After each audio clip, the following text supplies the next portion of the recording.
Hi, welcome. My name is Zhang. I am the chair of Department of Bioengineering at the School of Engineering in Santa Clara University, here at the center of Silicon Valley. First of all, I would like to welcome you, the class of 2024 in Bioengineering to Santa Clara. In today's online lecture or online slides presentation, I would like to present briefly about the what is the bioengineering and what we do here at the Department of Bioengineering at the Santa Clara University. So we started with these slides, Department of Bioengineering at Santa Clara University. And if you want to know more detailed information after today's presentation, and you can go to the website listed on this page, or I will give you my contact information as well as two current bioengineering students' contact information. Please feel free to contact us for any information you need about the program and the life of a bioengineer students in Santa Clara University. So what is bioengineering? And these slides tells you the official definition from National Institute of Health about bioengineering. I'm not going to read through all of this. The big picture you're going to get is bioengineering is a highly interdisciplinary area, and it needs all kinds of knowledge from physics, chemical, mathematics, computational, and this E-Lang and the Mac. We need all of them. And I made these slides trying to illustrate my personal view of what is bioengineering based on the bio subject we are studying. And the clue to study is by all subjects is their size. And based on their size, we have definition of what is biomolecule engineering, what is biomaterial engineering, what is the biodevice engineering. Those are the three major technical areas of the bioengineering these days. So we started with the small number, 0.2 nanometer. That's the small molecule, synthetic, organic, small molecule. We started from there. And the Mother Nature gave us the next bigger molecule. It's called a macromolecule inside the cell. This is DNA. Translated from DNA, we got a bigger, much bigger molecule or molecule complex. This is protein. That's make up our life these days. And by all molecular engineering track has been created to study these molecules. Okay, so for example, to engineer these synthetic small molecule, we have drug discovery, and DNA, we have genome editing, and for protein, we have a protein engineering. All these, we have courses and labs we will teach you in the next 4 years at SCU here. Then we get a bigger. This is the bacterial cells, and getting bigger, that's mammalian cells. Now we have here, from 200 nanometer to 0.2 micrometers. And now we're getting bigger. These cells were made up for the tissues, and then we have this nano material for bio applications, and we have a prosthetics here, and then we're starting getting to 100 micrometers range. So for this size, these materials, actually we can define them as a biomaterial engineering. So the size difference is obvious. Then if you want to engineer the cells, we have so-called cellular engineering. You want to engineer the tissues, we have a tissue engineering. And you want to engineer nanomolecules for the bio application, we have nano biomaterial engineering. And then for the prosthetics, for the implant treatment, we have biomaterial engineering and implants. And also we have class called biomechanics to accommodate that, to teach that those principles. Now here is interesting. At the 1 millimeter, the cutoff lines, you can have device as smaller as 1 millimeter. And by definition, actually, this device is falling into the category of a biomaterial. However, it is device, okay? And then my point is actually the boundaries between these subjects are not that clear. Okay, so we have these tiny device, and then we have these bigger size device, that's the microfluidics. Then we have these bioinstruments, and the bigger one is more than 1 meter, like humans, that's biorobotics. Okay, so these, and the study of engineering of these size of a bio subjects, that's called the bio device engineering. And so if you want to study these tiny ones, that's implantable biodevice engineering, and we do have research, and we have a class specifically teach this kind of device here in our department. And these are the microfluidic biodevice. That's our one strong specialty for this department. Bioinstrument medical and the bioinstrumentations, we have class, and we also have labs to have you hands-on to generate the prototype for such bio instrumentation. As a matter of fact, in one of my class this quarter, my students going to create these wearable or wireless oximeters to check your blood pressure and the oxygen levels in your blood. So these will be the hands-on lab experience. And then collaborating with other departments, and we have a biorobotics development. As I mentioned that these are the 3 major technical areas of bioengineering: biomolecular, biomaterial, and the biodevice. And I hope I explained these big picture well here. And also I mentioned that bioengineering is a highly interdisciplinary field. It cannot go well without collaboration with other scientific departments and engineering departments. For example, within school engineering, we have a civil engineering, computational engineering department, electric engineering department, and the mechanical engineering departments. These are the classic or traditional the engineering department. And we have established the extensive collaboration with this department. For example, with civil, these collaboration will lead to new energy and the biofuel engineering and the environment engineering programs. And computational and the engineering department, the collaboration leads to bio-AI. It's called a bio-artificial intelligence. That particularly they will contribute or collaborating with biomolecular engineering and the biomaterial engineering and the device engineering. For the ELAN, we have collaboration in all 3 areas. For the MAC, of course, I mentioned that there was more in these biomaterial and the device, particularly, it will be working on this biorobotics. So the collaboration is very extensive.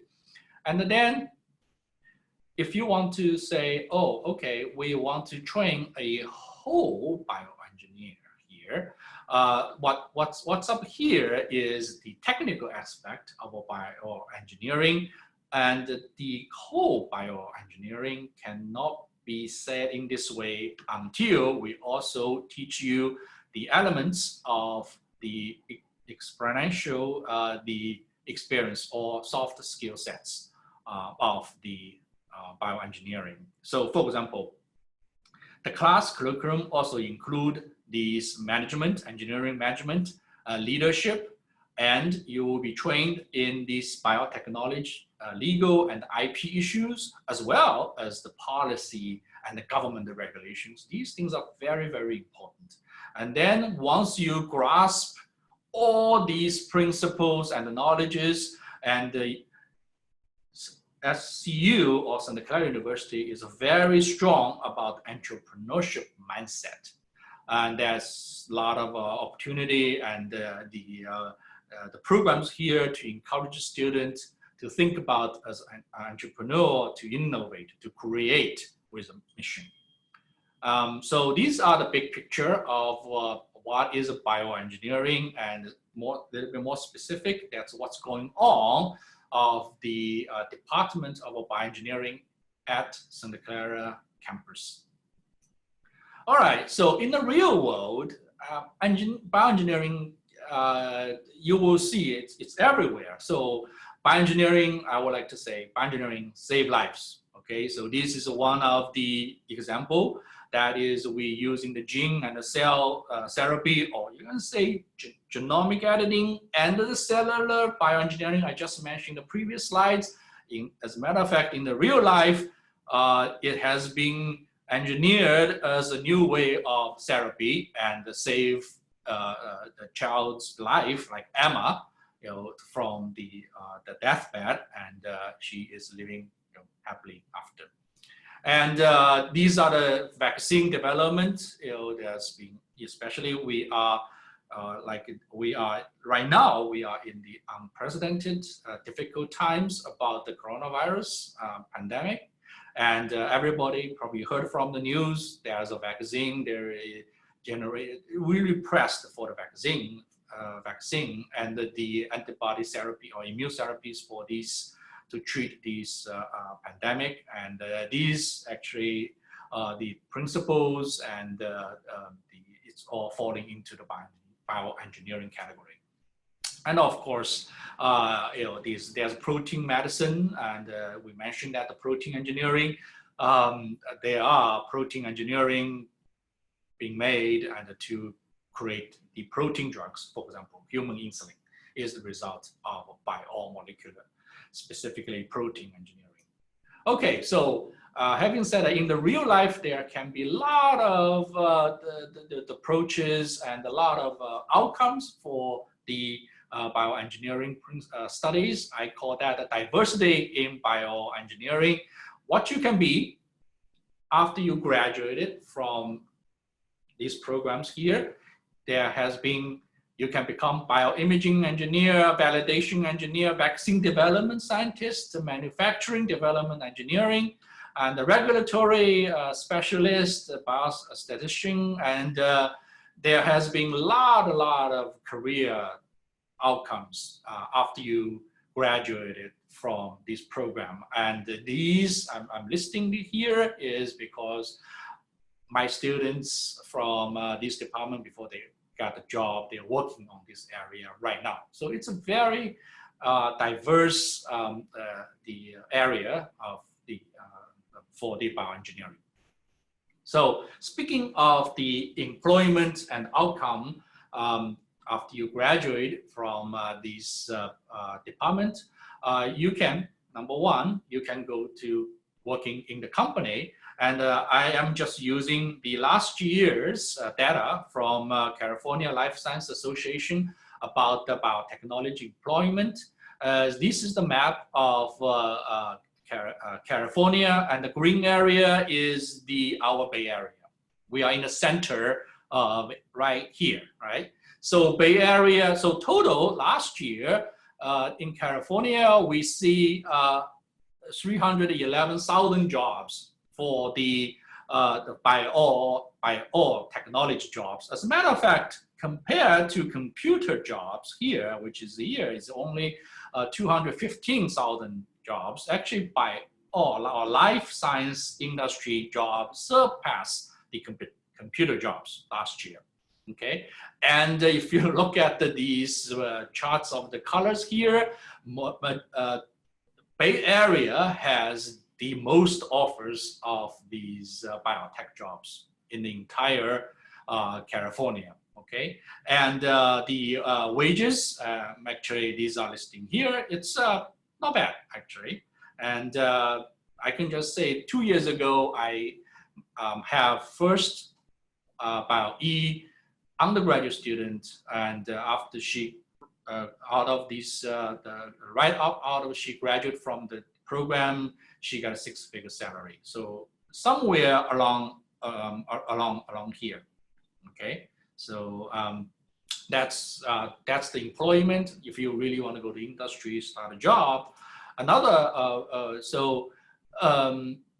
the next, I want to talk about what we are doing here for our faculties and staff and our students. So first, and the theme of our department is engineering towards therapy. Okay, as I mentioned, that the bioengineer is such a diverse areas, and we can do so many things.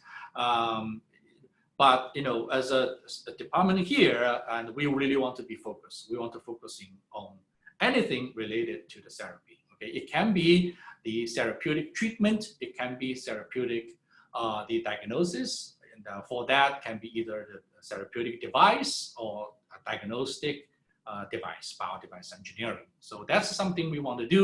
And so I'm just giving you a few examples of a faculty research here in our department. So first thing is we do basic research. Okay, these are we study the basic biological mechanism, for example, using synthetic biology, and this is my work recently published in the Nature Communication. So here I'm just showing we solve the protein timer for the apoptosis. See, this is the complex. There is a timer. If you turn clockwise, it goes to the apoptosis. That means the cell will die. However, if you turn to the left, I'm just using this counterclockwise, this kind of a very simplified model, and actually the cell will go into self-cleansing. Okay, the clean self up, so to make it live longer. So this way, of course, the mechanism solved, we will have some insight into this therapy towards the cancer treatment. And of course, easy for me to say this mechanism, but look at this is just one figure from the paper, right? So these are the basic mechanism of biology. And this is also my research, and we also have programmed research here to drug discovery. This is the new category of broad spectrum anti-infectives. It's not antibiotics, but it's to stop the bacterial infection.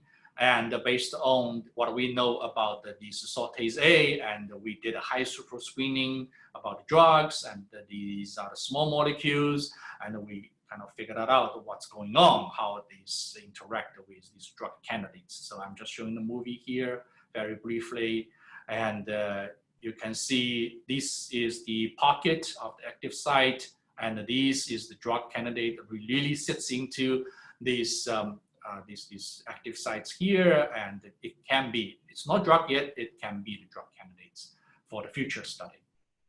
Okay. So we also have other faculty, like Professor Liu here, also did a bioimaging, biomedical imaging, and the drug delivery, and using exome. These are the images we took from the public domains, but very similar quality of the research he is being doing here. And we have about medical imaging, the researchers, and also we took these images from the public domain, but we have publications also very similar to this kind of research here.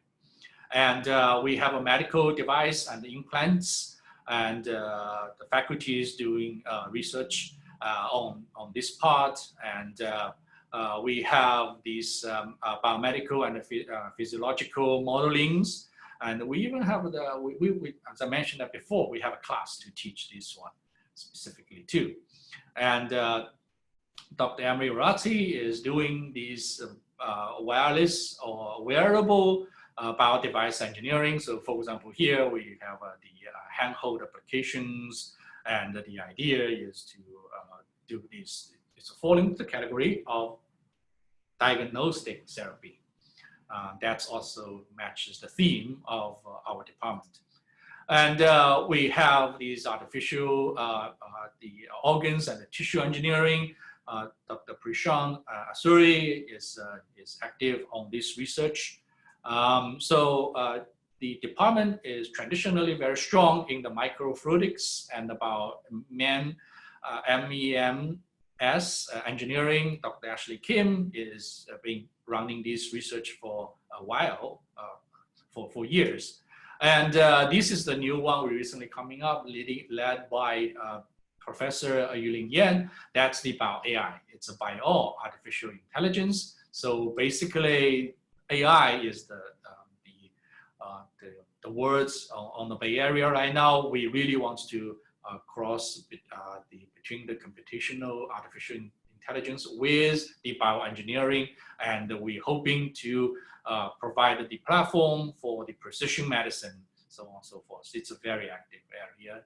We also have a colloquium. We are the first department in the Bay Area. We offer the complete set of the colloquium, teach about AI to our students. So accordingly, we have bioengineering labs. Students can starting their the real research work within faculty's lab as early as freshmen. Okay, a lot of students getting into faculty's research lab join the real research projects. I just mentioned a couple of slides before, starting sophomore year. They really got involved. But if you're a freshman, you're also welcome to get started as early as that. And I will say by the time when you reaching the senior years, and which you are mandatory, have to do senior design projects. That's another level of the research project. You have to do research. So that's the specialty of our department. You will have plenty of hands-on experience when you spend your 4 years here. And to current Bio-E students, you will hear from them later. They will also introduce you their the extracurriculum activities, including the internships off campus and within campus. So there's a lot of opportunities for hands-on bioengineering when you spend your 4 years on the campus or off campus. We have very strong Bay Area industry networks here. That's one of our program strength here. I want to mention that. So what about teaching here? Yes, one really strong the strength of our program is our teaching. Our faculty and the staff are dedicated to teach the bioengineering in the classroom and design the hands-on lab sections and articulate the Bay Area industry networks so that you will do these hands-on internships or the co-op opportunities with the Bay Area industries. Okay, so our goal is to bring 21st century bioengineering to the Clara University and by curriculum. Okay, so this I will do very brief summary of our program. For details, please go to our website. I mentioned that in the page 1 of these slides, and a lot of details of the description of the courses and the schedules is all being illustrated on. You'll find out from that the web pages. So for the undergraduate student studies and the teachings, we have 3 tracks. It's the biomolecular track and the biomolecular engineering track, biodevice engineering track, and the pre-med tracks. Okay, and so what's happening actually for your class when you just come in, actually you will use the all new 4-year plan. Okay, you will be the first wave of students to use our newly designed 4-year plan. So these 4 new year plan, basically we will really put all the bioengineering students, regardless of their track, and put them under one roof so that you will be educated or taught with these basic principles and the sets of the knowledges under the one roof. And you will know each other very well as a bioengineering as a class. And then when you go to the junior or senior level, and then for the specific tracks, we will have little separation here. I'm saying little, not a lot, okay? And separations there, and then we will have a more specialized the courses coming up, specifically, for example, for biomolecular, for device, or for pre-med. But there was small difference. It's not the big ones, okay? And I'm sure the two students going to introduce the idea of these, talk about that, the small difference. And I don't want it to build up these big crystal walls between the biomolecular track, biodevice track. Actually, a lot of things, a lot of good things happens when there was interdisciplinary research and studies, okay? So keep that in mind.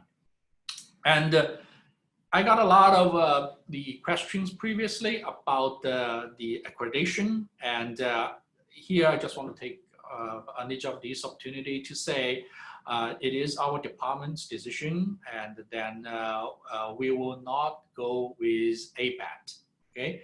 And there's reasons not to go ABAT, and actually unlike the traditional or classic engineering majors, they go ABAT, but the bioengineering across the nation, the trend is they move away from the ABAT.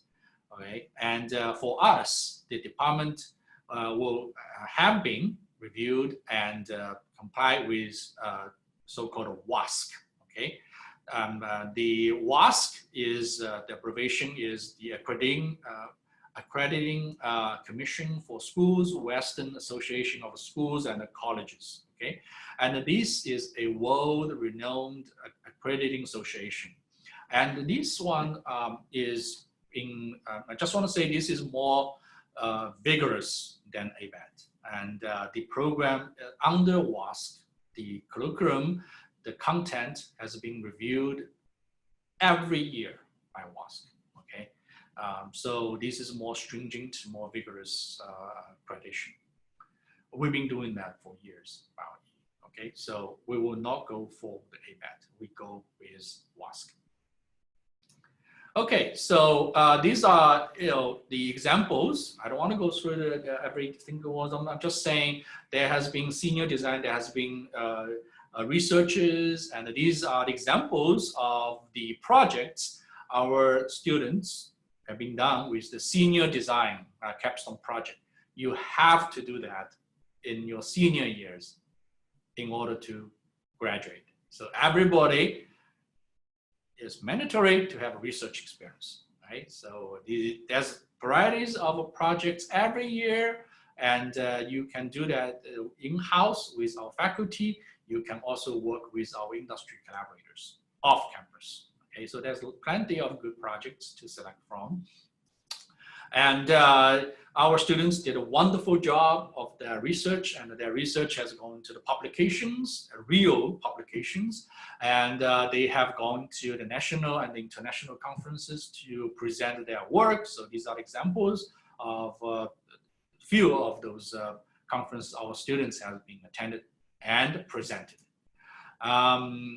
So the journals, we publish all over the place, just like the other research schools students published.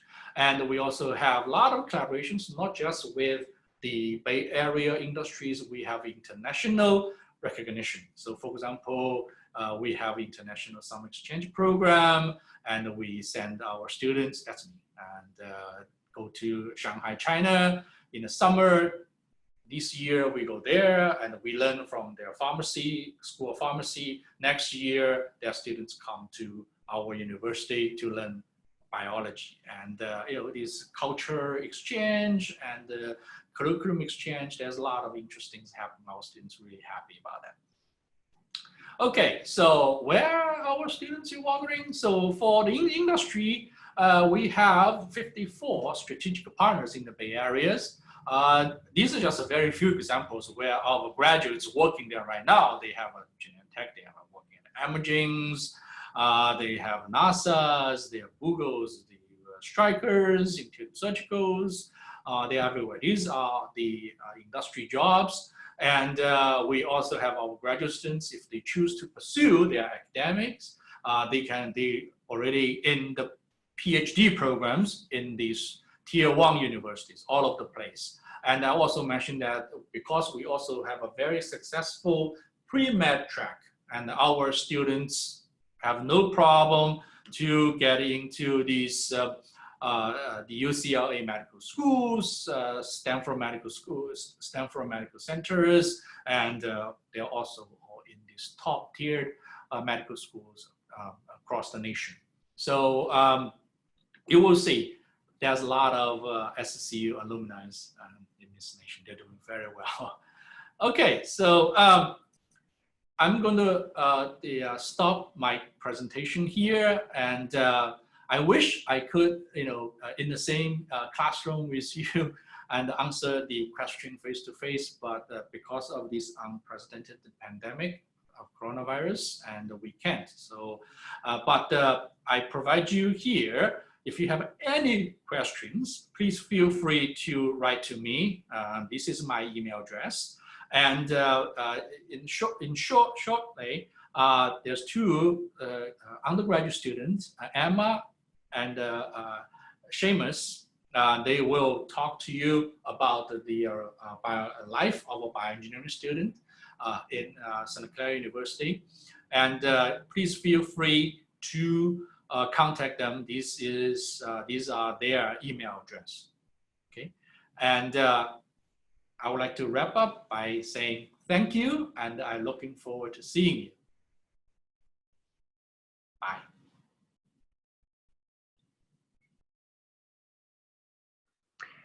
Hi, everyone. My name is Emma, and I'm currently a junior studying bioengineering at Santa Clara University. I'm also a Division I student athlete. I am a captain of the women's cross country and track and field team here at Santa Clara. I'm often asked why I chose bioengineering and why I chose to come to Santa Clara. So my interests in high school were somewhat interdisciplinary. I loved chemistry and I was interested in the medical field, but I also enjoyed math too much to give it up. And fortunately, I discovered bioengineering, which in my opinion is the most interdisciplinary field or major at Santa Clara. As bioengineers, we get to take courses in electrical engineering, computer engineering, mechanical engineering, of course, bioengineering. And we also get to take courses in physics, math, chemistry, and biology. Additionally, there are tons of post-undergrad options in bioengineering, including graduate school, medical school, whatever you're interested in. Silicon Valley really is the hub of bioengineering, and Santa Clara, being located right here in the heart of Silicon Valley, really takes advantage of that. For example, last year, one of the bioengineering faculty organized an info session with a local startup company on our campus, and I attended this session, and afterwards I introduced myself to the presenter, and I ended up getting a research position with that startup company for last summer. So I know a lot of you might be considering coming to Santa Clara, and I was in your position 3 years ago, and I wanted to share some questions that I had coming to Santa Clara and answers that I now have for those questions. One question I had was, how would I get to know people? I've really been able to get to know people through my classes. That's one of the advantages of coming to a school with smaller class sizes like Santa Clara. We really have formed a community in my major, and I've certainly made friends from bioengineering. I've also gotten to know people outside of my major, and that's, again, one of the benefits of being such an interdisciplinary field. Another way that you can meet friends, of course, is through extracurricular activities. For me, this has largely been Division I athletics, but you can also meet people through club and intramural sports. And at Santa Clara, we really have too many clubs to name, but one example is the Biomedical Engineering Society, which we have a branch of on our campus. You can also meet people through professional fraternities. We have a branch of the professional engineering fraternity, Theta Tau, on our campus. And I'm also involved in Tau Beta Pi, which is the Engineering Honor Society, and Alpha Sigma Nu, which is the Jesuit Honor Society. And I'm also involved in the honors program here at SCU, so numerous ways to meet people. I also had a question. I wondered what would happen if I started struggling in my engineering classes. And I've found that the professors, and especially the bioengineering professors, are incredibly willing to help students. You just reach out to them and they're more than happy to meet with you. And of course, all professors are also required to host office hours for students. We also have multiple free tutoring options available on campus. We have drop-in and appointment tutoring for courses like math, physics, chemistry, and other courses.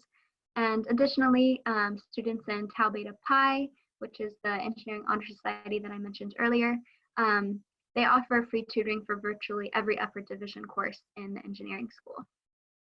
Another question that I had was, would I have time for social life outside of engineering school and the demands of being a Division I runner?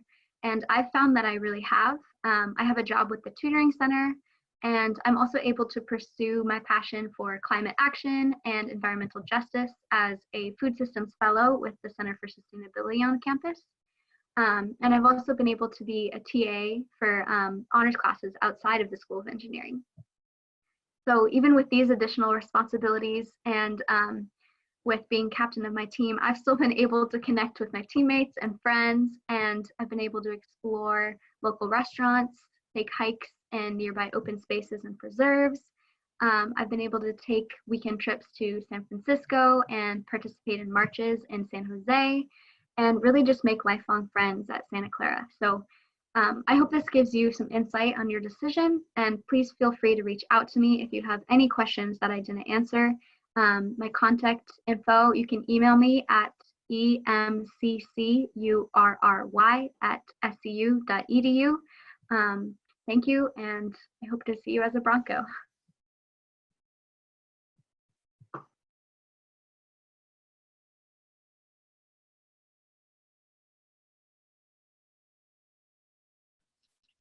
There you go, unmuted. Hello, my name is Seamus Hudnut. I'm a senior bioengineering student here at Santa Clara University on the pre-med track. I am planning on staying for a 5th year as part of Santa Clara's 4+1 master's program to get my master's in translational bioengineering. So I'm here today to talk to you all about why I chose Santa Clara Engineering, as well as what was my life like as a student in the engineering college. So why did I choose Santa Clara Engineering? My one-word answer for you is opportunity. I really didn't like the idea of being boxed into a certain major of engineering or being told what to do with my life as an 18-year-old. And for that reason in particular, I think Santa Clara Engineering School is a perfect fit. I didn't have to compromise getting a high-quality education for wanting to nourish that experience and that exploration. So some of the reasons that I was able to explore here at Santa Clara include the flexibility of declaring my major, the size of the school, as well as the faculty connections that Santa Clara University faculty has. So the flexibility in deciding my major, nobody's required to declare their major until the end of your sophomore year. So I came in undeclared in the School of Engineering. I started on the mechanical engineering major track, took some classes in there, but I quickly realized it really just wasn't clicking for me. So I decided to go and talk with my faculty advisor as well as my engineering peer advisor and get some advice from them and some really helpful conversations. And so I decided to start taking some bioengineering classes, change it up a little bit, and I found that I really liked those classes. And so by the end of my freshman year, I was starting to take mostly those classes related to bioengineering, but I still didn't feel the pressure to put myself into one of those boxes because I didn't need to declare until the end of my sophomore year. I found that flexibility really valuable. Leading from that is the approachable size of the school. So the professors in all of my classes, I can go up to them at the end of class and ask them questions. I can go to their office hours. It really creates a personable educational experience at Santa Clara University. I didn't have any classes greater than 60 to 70 students. Most of my classes were between 15 and 30 students. And I found that close, tight-knit community that I found in the classroom really, really helpful. And with that approachability comes easy access to faculty connections. So as you go through college, you learn that networking is huge and super important. And the industry connections that the faculty at Santa Clara have are immense. And that really gives me a sense of confidence as a undergraduate, soon to be graduate of Santa Clara University, that any letters of rec, internship recommendations, or job connections that I get from faculty at Santa Clara will really pay off. So it's really just a very well integrated, close-knit community. And that makes bridging gaps between different passions much easier when you're exploring, like I did. And even if nothing seems to align yet, that's okay. Nothing aligned for me as a senior in high school. And it doesn't have to for you either. But even if you do have a passion in engineering that you do want to explore, Santa Clara University faculty are more than willing to help you. So going from that, what was my experience like as a Santa Clara University undergrad? A lot of people think that being an engineer means you have to sacrifice a lot of your other college life experience, and I really didn't find that to be the case. My freshman year, I was able to walk on to the Division I soccer team here at Santa Clara, and that was a great experience, and I learned how to balance and juggle academics with Division I sports. But by the end of my sophomore year, I decided to walk off the team for some personal reasons. But then I was able to join a student-run club soccer team and then participate in other intramural sports and adventure and hike with my friends. I joined the club Into the Wild and did a lot of adventuring with them, doing day trips with friends and things like that. So that really wasn't limited. Going into my junior year, I had the opportunity to study abroad in Spain. So I got to spend my fall quarter in Madrid. And I really found that the help from the study abroad office was immense. So they do a really good job of making it doable to study abroad for everybody at Santa Clara University, including engineers. I was able to stay on track for my 4 years to graduate and take some classes while I was abroad. And that really helped to expand my college experience to that life-changing and impactful experience that study abroad is. Going into my senior year, I really learn to emphasize the whole person education that Santa Clara strives for. So taking a wide spread of class types, different academic emphases, and those all come together during your senior year for the capstone project.